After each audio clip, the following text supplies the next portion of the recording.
Hey Steve, so Hey, sorry about that. it's okay. So I'll just go right forward, right where I Yeah, was. I go. know right where I was. So Perfect. we we have these boys.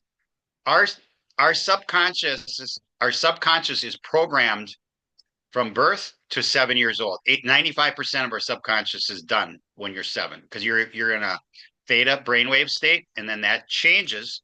Now, as adults, we're in theta when we wake up in the morning and also when we go right before we go to bed. But otherwise, and then sometimes in our sleep.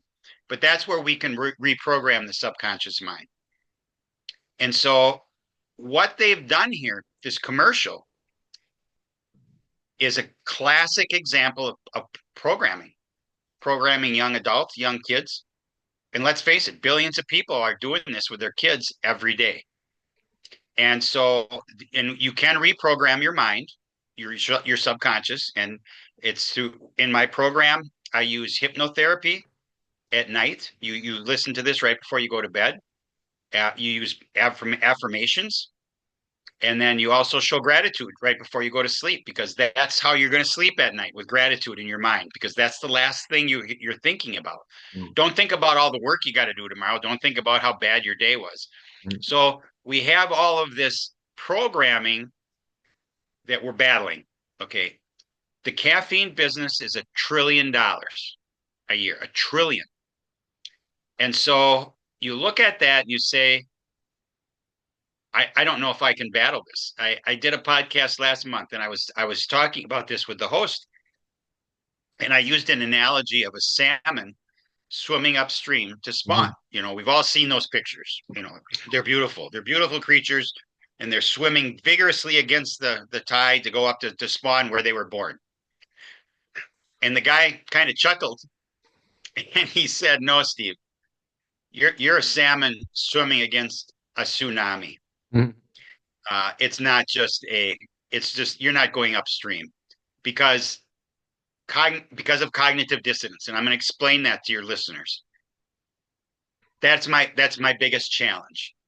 Cognitive dissonance is where we all have these. We all have long held beliefs that we have acquired through our lifetimes, and then all of a sudden new information is introduced, objective information, objective facts, and we see it and we deny it, is because it is going against all the things that we've known. And that's cognitive dissonance. Now, in the last 5 years in the world, this has happened dramatically. Okay. But with caffeine, it happens all the time. And it happens in my presentations. I had a host basically tell me, well, I drink Diet Coke at 11 o'clock at night and I sleep great. Well, he doesn't. He sleeps. He sleeps. I give him that. I'm not arguing. I would never tell him he's not sleeping. The But his quality of sleep his is undermined, right? quality is stinks. So what does he do first thing? He has a Diet Coke, okay? Because he needs that hit. Mm. And so you have, and then another thing, particularly sometimes with women, especially post-menopause, is as they drink caffeine, more and more caffeine, they realize that they're losing minerals, okay, because it's a diuretic. And if they're not supplementing them, a lot of osteoporosis goes on. And so their bones get weak because they don't have the calcium and the other minerals they need to have strong bones. These are this is the these are the big points. Okay. But there's a lot of other things, a lot of smaller things. So if you know someone that you see some of these signs that could be leading to long-term caffeine use can lead to some chronic health issues. Now, the cognitive dissonance also goes for doctors. Okay, because let's face it, 85% or more of them are drinking caffeine because they have long days. They work really hard. So when they see a patient that has classic caffeine abuse symptoms, do they see it? Because they don't see it in themselves. So caffeine can't be the reason that their patient has these whether it's high blood pressure, whether it's menstrual cramps, and I didn't even talk about that with women, is that caffeine aggravates PMS. And ironically, many of the over-the-counter PMS medications have large amounts of caffeine in them. And the reason is that it gives you a dopamine high, it gives you adrenaline high, but in real life, it actually aggravates your symptoms. So if you have bad cramps and you're taking caffeine with or medication with caffeine, you probably are aggravate in the long run, you're aggravating them. You might get some temporary relief because let's face it, when you take 30, and each one of those tablets sometimes has 30 to 60 milligrams of caffeine in it. Mm. So if you take two of them, you could be having a decent sized cup of coffee just through your medication. That has nothing to do Mm. with any other caffeine you're drinking. Does caffeine have some pain relieving like qualities? Because I know like here in pain medication you can get over the counter that it also Yep. has caffeine in it. So is that something you found that it blunts the effect of It pain or it is a unpleasant? it's a trick. It's a short-term solution for a long-term problem. Hmm. Because yes, you get the dopamine, you get the cortisol, you get the adrenaline, you feel better. Okay. Right. Okay. You do. Dopamine. Yeah.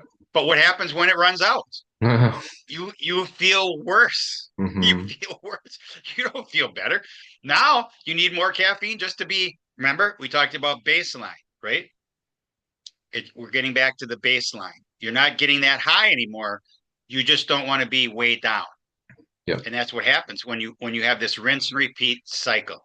Hmm. And it's in almost every chapter of the book is that cycle. Rinse and repeat, rinse and repeat. It's Once kind you of get in it, ironic, isn't it? Because as a coffee drinker, a caffeine drinker, when you drink it on daily, you're just trying to get back to the state where you were before you drank caffeine. You're just trying to be normal. You know what I mean? So it's kind of yep, like the first few times you get a big boost or maybe +2, but like you're really just thereafter trying to get back to baseline to yep, just be normal. exactly. So it's kind of You know, like in vicious. in one of the stories that I put in my book in the anecdotal stories, one of the guys who was he was probably doing 1,200 to 1,500 milligrams a day. He was doing Whoa, espresso shots to make that's a every lot. decision, and it was ruining his life. And he realized it, and he quit. He quit cold turkey. Lost like 7 to 10 days of his life, but he had to deal with that. But he made the observation that after 6 months off of caffeine, when he wakes up in the morning, he now feels like he just had a double or triple espresso. Because remember, our bodies are beautifully and wonderfully made. And when we get in rhythm and you get your whatever, 7 or 8 hours of sleep, whatever you should get, He's got that cortisol buzz now, naturally, and he has so much energy when he wakes up. And before, he could hardly drag himself out of bed to get to the coffee machine or the espresso machine. Goodness. Obviously, he was a chronic user. Mm, And so, I put the anecdotal stories in there first because if you read it, you will find yourself in there somewhere, yep. because almost everybody probably has caffeine somewhere in their lifetime. I talked to a girl a couple months ago, a college student. She does a very short 15-minute podcast, and I was on as a guest. She told me that she didn't know one person that didn't drink caffeine. That's wild. Can you imagine that? And you know what her observation was when we're done? She said, "I'm not telling you I'm going to quit." She said, "However, I am going to reevaluate my relationship with caffeine Right. because of the conversation we had." And that's all I ask. Mm-hmm. Give my information a break. If you know someone, share it with them. Mm-hmm. That's what you're doing right here. You're sharing my information, and I appreciate it immensely. No, totally. I think yeah, Because because there's not many people that are kind of blowing the whistle of no, what caffeine is doing to people, to right, society, to culture, etc. yeah, And it's just so accessible everywhere you go. I mean, 10 or 15 years ago, my hometown here, it's small enough. It only had maybe a handful of places you could go and get coffee. And now you can go literally any, like there may be 30 or 40 coffee shops in a relatively right, small Irish town. It's kind of ludicrous. yes, And I guess it's a focal point as well for people to meet up with each other. They drink coffee and it's a social thing, yep, which I get. You obviously don't have to drink caffeine, but it's so embedded into our lives and our culture that you really are going against the grain, and it's yes. wonderful. We're rebels. You and I are rebels, James, Totally, right? yeah, yeah. Because this goes right back to self-sabotage. Okay, the key to self-sabotage is breaking free from the herd. Because most of the things that we do is because the herd is doing them. And when you're not part of the herd, you feel like an outcast. Mm, And you have some options, okay? And so I'm talking about people that may when they see this, they may say to themselves, well, maybe I should look at some of the information. Okay. If you're going to quit, you got to have a plan, mm, because the physical part is fairly easy. It can be painful if you go cold turkey. If you taper, it's easy. But then what do you do for the rest of your life? Like me, I quit 11 years ago. I went back on because I thought I can control it. You mm. can't, because No, at some point it becomes an addiction. yep. And so it would be like the guy, our culture has been as approved alcohol, right? So you're the guy that goes into a bar and orders a non-alcoholic beer or a tonic soda. And the people there are looking at you, and somebody actually is probably going to say to you, "What in the world? Why aren't you having a beer with us?" Because you're part of the herd. Yeah. Okay. And it's the same thing with caffeine. It's the same thing with smokers. It's the same thing with drug users. You know, if you want to be part of us, you have to do this. So you have to evaluate how you're going to address these things if you want to keep the same people in your life. Mm, And some of them will not accept you. I had lunch with a good friend of mine several months ago, breakfast. The waitress came up and said, can I start you guys out with some coffee? And he said, "Sure, I'll have a cup." And I said, "Yeah, I'll have decaf." And he slammed his hands down on the table and he looked at me and he said, "Decaf?" And I looked at him and I said, "Well, caffeine doesn't agree with me." yeah. Okay. So about 10 minutes later, and I'm good friends with him, so I'm not afraid to speak what I think. I said, "Matthew, 9 out of 10 people after you said that would have had a regular cup of coffee, because you peer pressure. You put social pressure on me there to have regular coffee because I wasn't doing what you thought was normal." Mm, And so this happens every day. So you got to have a plan, mm, you know, and it is going to affect your relationships with people. mm-hmm. You may not want to lose those. Okay, so and I've managed to keep all my relationships with my family and friends that still drink caffeine. Hmm. It You know, seems ludicrous I that giving up caffeine would even jeopardize your friendship with people because yep. there's something in the unconscious that people want. People are fearful of you doing something that's not their norm or they feel threatened by it.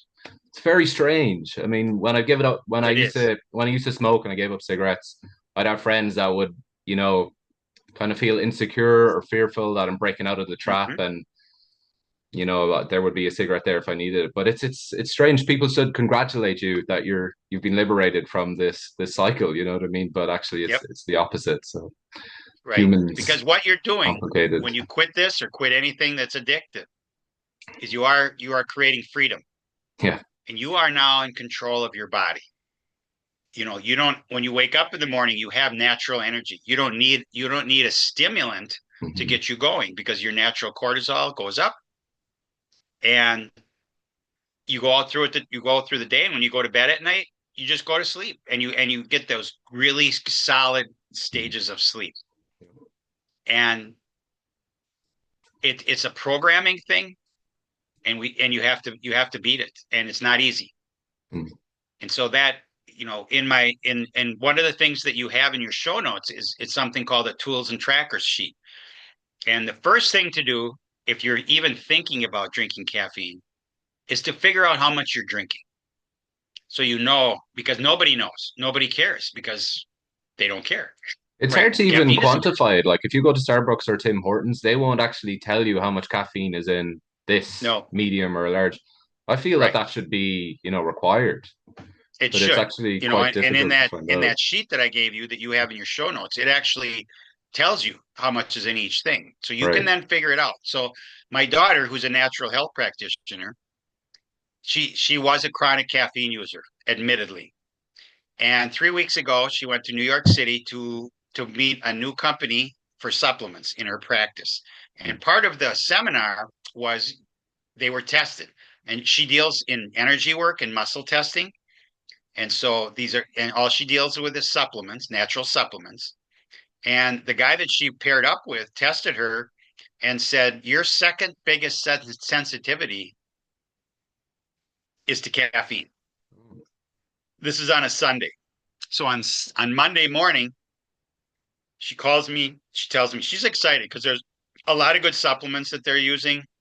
And she said, but I have to get off of caffeine, so I'm going to go down to 75 milligrams a day starting today. And I said, hold on. I said, we've got to see how much you're actually using. Well, conservatively, she was at 240 milligrams a day. I think it was more like 350 because I don't think she was telling me everything. Okay. So we agreed that she would go the first week, she would go down to 150, the second week, 100, third week, and maybe it's 7 to 10 days. Maybe it's not even a week because there's no rush. If you're going to do this, do it as painlessly as you can. And by painless, I mean if you don't have these withdrawal symptoms of headaches and brain fog and fatigue, good for you. Okay, you got off of caffeine and you didn't have these major withdrawals. It also gives you a month or more to journal because there's journals in those trackers. Okay. Mm. Now, last week she called me and she said at 11:30 this morning I had this splitting headache. She said, and then I realized that I hadn't had my morning coffee because she's one of the caffeine first thing in the morning. Mhm. And she also does pre-workout when she goes to the gym at 6 o'clock in the morning. Well, she didn't have anything. So she quickly drank a cup of caffeine, and within 10 minutes, her headache was gone. Because remember, those adenosine receptors were now plugged, so the blood flow didn't go up. Mm. So this week, she's supposed to be at 50 milligrams this week. Okay. And she called me and she said, I don't think I can get there. She said, I'm tracking what I'm doing and I can't get to 50 because she has a cup of coffee or half a cup of coffee that has 40 to 50 milligrams in it. And then she has a diet soda that has 45 milligrams. Well, we're almost up to 100. Mm. She said, what do I do? I said, you got to cut that 40 down to 20, and you have to have either a half a can of soda or something else where you can control the amount of caffeine you have so you can get down to the 50, and then you can gradually taper off. Now she knows that caffeine is not good for her. She knows. And it is, and she's a natural health practitioner. So she's got this whole thing down, this natural thing down, and she is being challenged. Hmm. And so, you use the tools. You're providing the tools. I have a program. It's called Release the Coffee Cups. It's right on our website, releasethecoffeecups.com. We now are going to have 4 different programs. The first one is just a 4-week program. You do it by yourself. It's guided. It's very inexpensive. The second one includes 2 half-an-hour coaching sessions with me, so we can talk about it, so I can give you support. Nice. The next one is actually it's pricey, but you get 8 months access to everything on the website. You get 8 weeks of guided meditations, guided work on how to get off of caffeine, and you get 2 weekly coaching calls. And then I have a large one that actually is for families of 3 to 6 people, and it's Nice. severely discounted. So let's say your whole family's drinking caffeine. It's a lot easier to quit together than Absolutely. to have 1 or 2 people drinking caffeine in your house. Because if it's there, you're going to do it more For than sure. likely. It's just like eating. It's sugar. It's potato chips. You Hmm. know, I'm a guy. My biggest self sabotage tool is overindulgence. Okay, if I open up a bag of potato chips, I eat the whole bag. Yeah. I Mm-hmm. can't eat three chips. Okay, I have work to do, James. I have work to do, right? Okay. So what I do Yeah. is I just don't open up the bag so I don't have one. But it's the same with caffeine. It's the same with cigarettes. It's the same with alcohol. The question that, and my daughter and I do a podcast, and we stopped. Now we're going to go back. In that podcast, she asked me a question. Does anybody ever graduate from AA? You don't graduate. You just continue on the same path of abstinence, right? Mm-hmm. And it's the same thing. There is actually a Caffeine Anonymous group on the internet, on Facebook. Caffeine And Anonymous. yep, it's just like Alcoholics CA. Anonymous, right? Right. It's CA, it's not AA, right? Mm, And you chuckle, and I chuckled when I say it. I chuckle when I saw it, but it's mm, real yeah. because this is a real thing. And I've done a number of podcasts now because I'm getting up into where I've done 40 podcasts in the last 4 months. Wow. And I've got 20 more scheduled. And I've done 2 or 3 on addiction and recovery. And it's uncanny and kind of eerie how any addiction is the same. And when you want to get off, you have to do the same things to be successful. Mm-hmm. You can't try. Trying doesn't cut it. You either do it or you don't. And then you have to journal, and you have to have a support system, Mm. whether it's through me, whether it's through your friends or your family. And they have to be on board with you. Because if they're all drinking caffeine, how many of them are going to say, "Oh, Steve, you're doing a great job. Keep up the good work. You're not part of our herd anymore, but we still love you and we want you to be caffeine free." That probably is not happening. And Yeah, so, it's a lot easier to do it with people who are going through the same experience you are. I feel it'll help yes, you keep on the straight and narrow, offer support, and yeah, a lot easier doing it with a friend or whoever who's on the yep, same kind of wavelength. right. With Yeah. any kind of a group, you need support. I just read I'm on Facebook. I'm in a couple quitting caffeine groups. And literally this morning, a girl posted, she's drinking 7 to 12 large energy drinks a day. Shakers. I mean, that's probably 12 to 2,000 milligrams of caffeine a day. And she's on fire. She's nuts. I mean, Would she's lost control of her life. be so She's nervous. corrupting. She's anxious. Right. And like 8 years ago, she was down to 4. And then gradually it just started to increase. Right. And now she knows that she has to She has to taper off. Now, you don't just quit Mm, that kind of addiction. You have to taper. This mm, could take her 6 months to a year to cheekers. taper off of that kind of a use.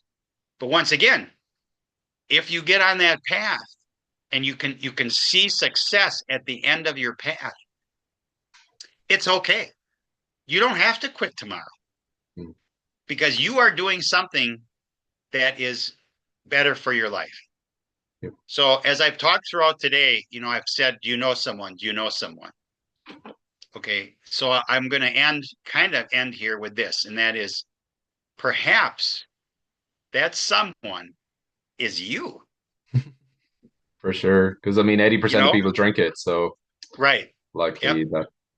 And so, you can reach me at releasethecoffeecups.com. There's a contact page. I'll reply to your emails if you have questions. There's a lot of information there. You're getting a lot of information just by listening to this podcast, and look at the show notes because there's a lot of information. One of the links is to the effects of caffeine, and there's 10 different articles on there. And it talks about the Swiss water process. It talks about what's in your coffee. And a regular cup of coffee's got all kinds of, and decaf in particular, because they use chemicals in normal decaf to get the caffeine out. The Swiss water process only uses water. So Um, they're not adding any nasty stuff in there. And then there's other things on how it affects men's health, women's health, things like that. Information and knowledge is power. And I can only influence, I can't make anybody do anything. You have to want to do this. for sure. Well, to And be honest, if somebody read your book cover to cover, I would be very, very surprised if they didn't kind of reevaluate their relationship with caffeine. Like, yep, I mean, even if you're just drinking one or two a day, you would kind of you'd have pause to reflect given all the information yep, and studies, etc. And again, you're not like demonizing caffeine per se, you're just out there giving the information, the evidence. right. So, it's a very comprehensive book, Stephen. Thank you. Congratulations. Yeah, no, it is an Thank you awesome book so because much. again, there's not many people in that field. I know Stephen No, Chernisky has a book called Caffeine Blues, which is wonderful, but there's not many yep, out there. no. So, I've read that 3 times. oh, really? Yeah, That's a big book as well. yeah, it Yeah. is. And he did a great job. Mine is now that was published in 1998, so that's 27 years ago. Wow. So Jeez.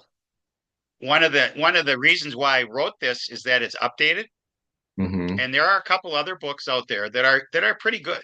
Okay, but mine is the newest one, and it's got updated information. If I wanted to catch or include all the information about caffeine, it would not be 400 pages. It would be about 1,000 pages, Right. which isn't practical because people just aren't gonna. That's too big. So I Yep. did is I made it as manageable as I could, Mm-hmm. and at the end, even at the end, the last chapter is observations and uh, things. It's a catch-all. It's my opinion. There's no citations in the last chapter, and I never condemn or shame. And I don't tell people to quit. I would ask them if they know a pregnant woman to ask her to quit for the fetus, because the Right. fetus does not have free will or free won't. The Mm-hmm. fetus is completely dependent on mom. But I would ask them to reevaluate their relationship with caffeine. All you're doing is borrowing energy from later in the day or from tomorrow. Mm-hmm. You're just borrowing. And at some point, you got to pay it back. It could take 3 or 4 decades. And there are people that drink caffeine their whole life, and some of them live to be 90 or 100 years old. Okay. And so, again, there's exceptions to everything. But generally speaking, the more caffeine you drink, it is going to affect your health, as Sure. I've talked about. And there's a lot more, obviously, in a 400-page book Mm-hmm. with 300 citations. It documents what's going on in your body when you drink caffeine. And So Steve, just I, on I that, want to thank you. what was like the most surprising or counterintuitive thing that you uncovered while researching for the book? What was the most just like kind of unusual I, or I surprising? think it was the sleep aspect. Oh yeah, I just did not realize the impact that caffeine has on our sleep, the right, quality of sleep. right. Okay. And, the programming is real. There's a major influencer in the United States, and he sells He sells bulletproof coffee, danger coffee. And he did a reel, and I saw it a couple of weeks ago. My wife sent it to me. In 47 seconds, he made the first statement. He said, if you drink 4 to 5 cups a day, it's proven that you will live longer. And now he just said this. Okay, you can say anything you want. Mm. Okay. He never, and then in the same reel, he said Americans get 67% of the antioxidants from coffee. Mm. So this really irritated me because I'm thinking this guy's just lying. Okay. So the first one, he was lying. He had no proof to document this. But then I went a little bit farther and I found several studies, big studies, 500,000 people, a million people.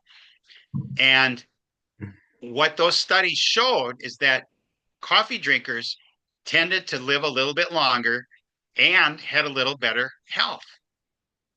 However, the caveat there was that those studies were done on caffeine and non-caffeine.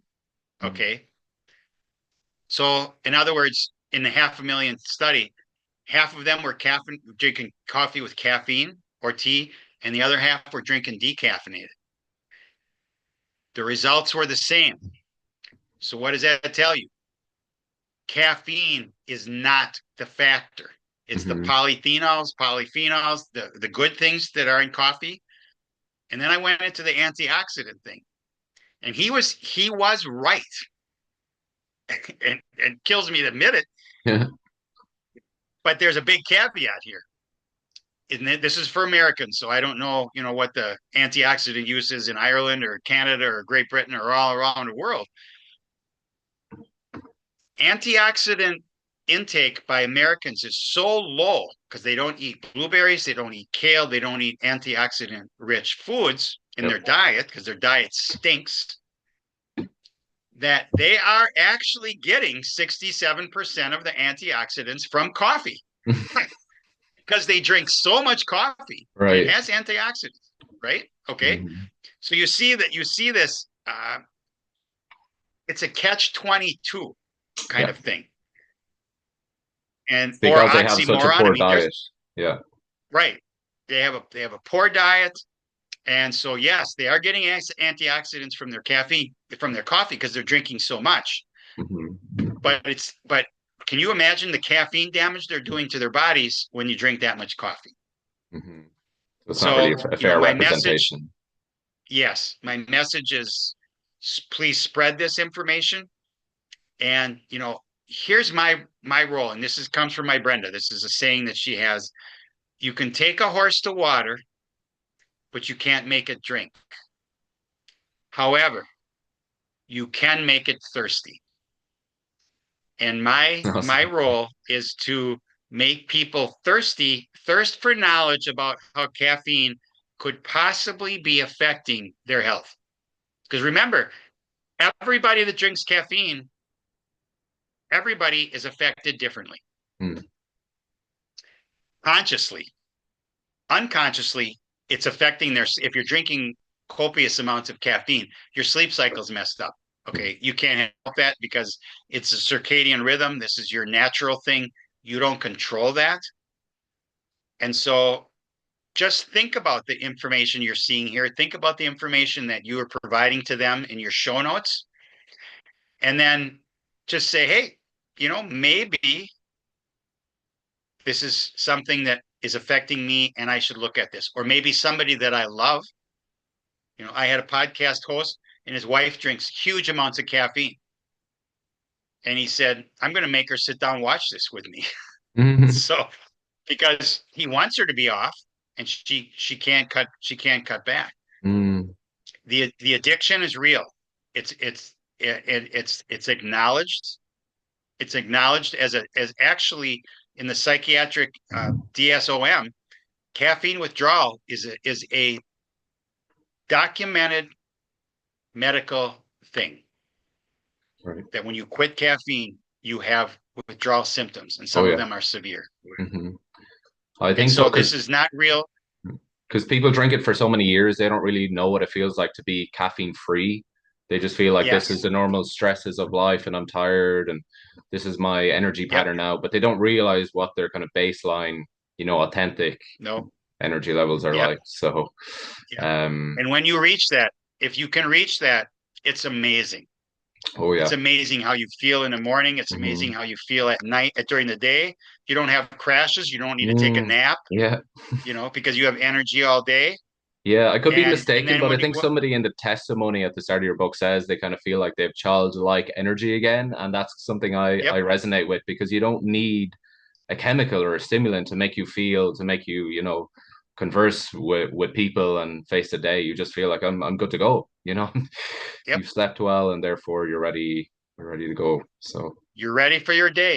And yep. I tell you what, when you're healthy, you can do anything. When you're not healthy, everything is a challenge. Yeah. Caffeine just It makes is life kind of because more stressful, I think, it does. just in general. Being healthy is hard work. Oh yeah. It is because I mean, I have to do this because my wife, if she eats certain foods, she gets extremely ill. So we eat rarely do we eat anything that's packaged or canned. Very good. We eat fresh, organic, fresh. I know where my beef comes from. I visited the farm. Mm, I have the luxury of being able to watch the cows in four different kinds of grass. They're 100% grass fed. So my mm, wife can eat the roast, she can eat the steaks, she can eat the hamburger, and I know where that's coming from. Now, you know, I'm blessed there. I'm fortunate that I have that ability, you know, but it's hard to go to a grocery store. If you have to buy all your food in a grocery store, it's hard to look at things and say, you know, what are my options? If you don't have mm. a big grocery store, you have very few healthy options. When I say healthy, I mean organic or non-GMO. Yeah. And Especially in so, America, it's very difficult to find as well. I mean, you have some like food yes, deserts, what they're called, like with like yep, places where you live where you can't access, fresh food and grocery stores, and there's just like Wendy's and Burger King and McDonald's. So it can just be very difficult. And exactly. I kind of sympathize with those people who live there. It can be Yep, very, they don't have access to the food. They don't know what it's like to eat, you know, right. raw foods, etc. So No, yep, it's challenging. it is. Yeah. So I wish everyone the best of luck. Please evaluate your relationship with caffeine. Until I see you next time, stay uncuffed, uncaffeinated, and unstoppable. Awesome. Thank you so much, Steve. I really appreciate you spending time with us My today. pleasure. Okay. I always enjoy our conversations. This Yeah. won't be the last one. No, we'll have another one for sure.